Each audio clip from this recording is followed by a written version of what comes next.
अस्सलामुअलैकुम व्यूवर्स। चलिए fourth class का लेसन नंबर 9 रानी दुर्गावती आज मैं आपको एक्सप्लेन करती हूँ। बच्चों, मैं आपसे कुछ कहना चाहती हूँ। अगर मेरी वीडियोस आपको अगर पसंद आती हैं तो प्लीज़ सब्सक्राइब करिएगा, लाइक करिएगा और कमेंट में ज़रूर बताइएगा आपको एक्सप्लेनेशन कैसा लगा। मेरी बनाई हुई वीडियो आपको समझ में आई या नहीं आई।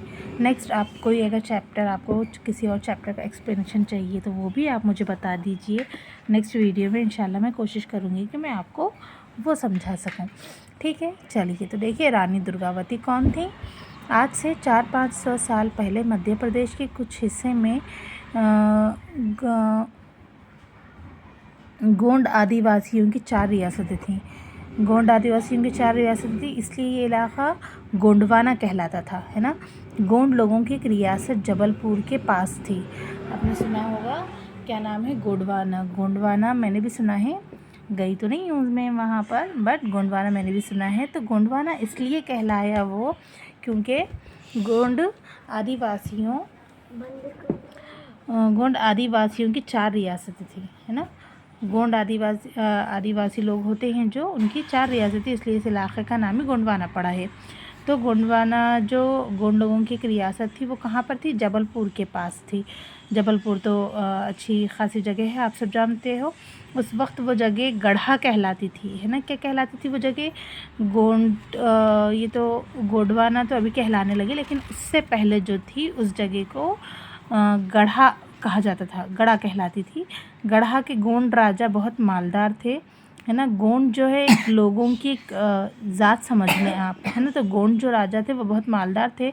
दूसरे राजा गढ़ा के राजा से जलते थे और इस रियासत पर कब्ज़ा करना चाहते थे, है ना। दूसरे जो राजा थे वो गढ़ा के राजा से जलते थे और उनकी रियासत पर कब्ज़ा करना चाहते थे। सन 1543 में दिलप्त शाह गढ़ा का राजा बना। क्या नाम था इस राजा का, दिलप्त शाह गढ़ा का राजा बना। राजकुमारी दुर्गावती भी महोबा के एक गोंड राजा की ही बेटी थी। क्यों, राजकुमारी दुर्गावती जो है जिसके बारे में हम पढ़ रहे हैं वो भी महोबा के एक गोंड राजा की ही बेटी थी। राजकुमारी दुर्गावती से दिलप्त की शादी हो गई। दिलप्त शाह और रानी दुर्गावती का बेटा वीर नारायण सिर्फ 5 साल का था कि अचानक दिलप्त शाह की मौत हो गई, है ना। अब गढ़ा का राजा कौन बनता। उस ज़माने में औरतें राजपाट का काम तो कर नहीं सकती थीं, मगर इन्हें रियासत की रानी बनाना ठीक नहीं समझा जाता था। वो किसी को मर्द, चाहे वो छोटा सा लड़का ही क्यों ना हो, उसे राजा की गद्दी पर बिठाकर उसके नाम से राजपाट चला सकती थी। जैसे कि ये देखिए यहाँ पर इनका जो दुर्गावती का बेटा था जिसका नाम था वीर नारायण, वो सिर्फ 5 साल का था। अब जैसे कि उनके जो दिलप्त शाह अब नहीं रहे, उनकी मौत हो गई, तो इस वक्त इनको तो राज करने नहीं दिया जाता, समाज इनको राज नहीं करने देता, मगर वो अपने बेटे को गद्दी पे बिठाकर राज कर सकती थी, राजपाट चला सकती थी। वीर नारायण को गढ़ा का राजा बनाया गया, लेकिन इसकी मां रानी दुर्गावती ही हुकूमत का सारा काम करने लगी। जाहिर सी बात है, जब 5 साल का बच्चा आप उसको राज सिंहासन पे बिठाओगे तो उसके पीछे जो जिम्मेदार है उसकी माँ ही है, तो वही सारी चीज़ों को देख रेख कर रही थी, संभाल रही थी। रानी दुर्गावती बड़ी ही बहादुर और समझदार औरत थी। इन्होंने जबलपुर में बहुत से तालाब खुदवाए, मदन महल के नज़दीक कई इमारतें भी बनवाईं और अपनी इंतज़ामी सलाहियतों से रियासत गढ़ा को तरक्की के रास्ते पर ले गई, है ना। ये बहुत ही समझदार थी रानी दुर्गावती। तो इन्होंने क्या, पानी की ज़्यादा तकालीफ थी उस ज़माने में, तो तालाब भी खुदवाए, मदन महल था इनका, उसके आसपास इमारतें भी इन्होंने बड़ी बनाई, रियासत में जो है अच्छा इंतज़ाम करवाया और तरक्की के रास्ते पर अपने रियासत को वो ले गई। दूसरी रियासतों के राजाओं को ये बात बिल्कुल पसंद नहीं आई। कई राजाओं ने गढ़ा पर हमला किया, है ना।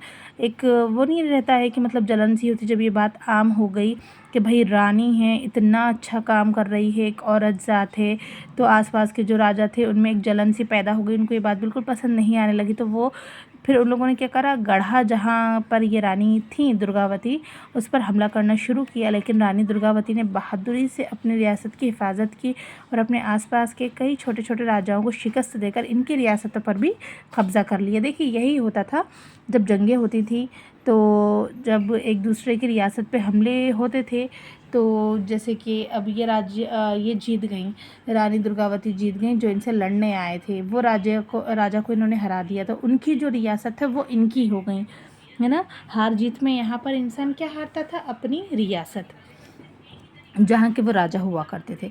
इसी वक्त खबर आई कि मुग़ल बादशाह अकबर हमला करने के लिए अपने सिपहसालार आसिफ खां को गढ़ा भेज रहे हैं। उतने में फिर क्या हुआ, उसी वक्त ये भी खबर आई कि जो मुग़ल बादशाह हैं वो मुग़ल बादशाह अकबर है ना, हमला करने के लिए अपने सिपहसालार आसिफ खां को गढ़ा भेज रहे हैं। गढ़ा की फ़ौज के सिपहसालार और सिपाही घबरा गए, लेकिन दुर्गावती ज़रा भी नहीं घबराईं। इसने बहादुर गोंड आदिवासियों की फ़ौज को साथ लिया और अकबर की फ़ौज से टक्कर लेने के लिए चल पड़ी, है ना। तो फिर इसने क्या करा, अपने जो गोंड के लोग हैं, जो गोंड की फ़ौज है, उसको लेकर टक्कर लेने के लिए निकल पड़ी। दोनों फ़ौजियों में घमासान लड़ाई हुई। रानी दुर्गावती और इसके सिपाही बड़ी बहादुरी से लड़े, लेकिन मुग़लों की ज़बरदस्त फ़ौज से हार गए। वही हो जाता है, देखिए अब यहाँ पर भी ऐसे ही हुआ कि इनकी फ़ौज थोड़ी सी कम पड़ गई, उनके पास ज़्यादा फ़ौज होगी, जाहिर सी बात है, तो इस वजह से वो हार गई। रानी बड़ी खुददार और बहादुर थी। लड़ाई हारने के बाद दुश्मन के हाथों गिरफ्तार होने के बजाय इसने खुद अपनी जान कुर्बान कर दी थी। देखिए जाहिर सी बात है, क्योंकि रानी दुर्गावती जो है वो एक औरत थी। अब जब हार जाती, शिकस्त हो जाती, तो पहले ये था कि फिर वो सारी चीज़ों पर कब्ज़ा हो जाता, फिर रानी दुर्गावती को भी वो लोग क़ैद में ले लेते। तो वो बहुत ही खुददार इंसान थी, तो उन्होंने क्या सही समझा, उन्होंने अपनी जान खुद कुर्बान कर दी। गोंडवाना की रानी दुर्गावती अपनी बहादुरी और वतन की हिफाजत की खातिर मर मिटने के लिए आज भी याद की जाती है ना। तो इनकी जो बहादुरी थी, जो वतन की हिफाजत करने के लिए इन्होंने मर मिटने के लिए हमेशा तैयार रहती थी, तो उनकी ये चीज़ जो है आज भी याद की जाती है। तो गोंडवाना की रानी दुर्गावती की बहादुरी आज भी हम याद करते हैं। जब भी देखिए ये लेसन आया और हमने पढ़ा तो इनके बारे में आपने ये सब कुछ जाना। चलिए ये कुछ अल्फाज मायने हैं, मैं इनको भी आपको समझा देती हूँ। आदिवासी यानी कि हिंदुस्तान के कदीम बाशिंदे, यानी कि पुराने लोग, है ना। आदिवासी आपने सुना होगा, ये भी एक ज़ात है। राजपाट यानी कि हुकूमत, है ना।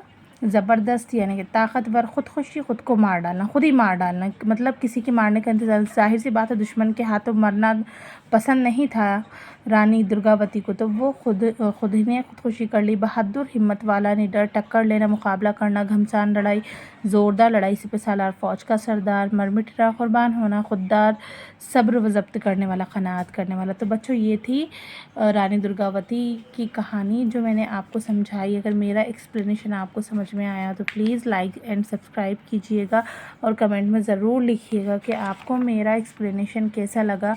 मैं समझाती हूँ तो आपको समझ में आता भी है या नहीं, मुझे जानना है व्यूअर्स। तो आप प्लीज़ कमेंट करके बताइएगा, कमेंट करना मत भूलिएगा, है ना। और नेक्स्ट वीडियो मैं अपलोड करती हूँ कल, तो ठीक है। खुदा हाफिज़।